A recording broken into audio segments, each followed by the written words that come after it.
একটা জায়গায় কিরকম খরচ হয়? 30-35 টাকা খরচ। কি বাঁশ লাগে? চললাম ভালো বেশি 80 টাকা করে পাইকারি দেয়। রেগুলার তো হেমাই গুনে নে, আচ্ছা, গুড়া কুড়ি গুনেন না। হ্যাঁ হ্যাঁ না হেমাই গুনে নে তো।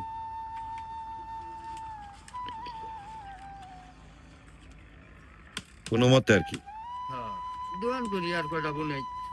এই দোকানটা করেন, পাশাপাশি এই জায়গা তৈরি করেন এবং ছোটবেলা থেকেই তৈরি করেন। আমার দাদা প্রথম তৈরি করে। দাদা? আমার দাদা এটা শিখছে আমার বাপের। আচ্ছা।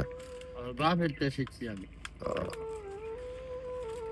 মাঝে আবার বছর 10 গ্যাপ গেছিল, বিদেশ গেছিলাম। বিদেশ থেকে এসে আবার শুরু করছেন? বিদেশে এসে শুরু করছি, টাকা পয়সা তো নাই, বুলার হয়েছিল বিলাত ক্যান্সার। আচ্ছা। টাকা পয়সা অনেক খরচ করে ধরা খাই গেছি। বাচ্চারা কি আছে? বাচ্চা? না না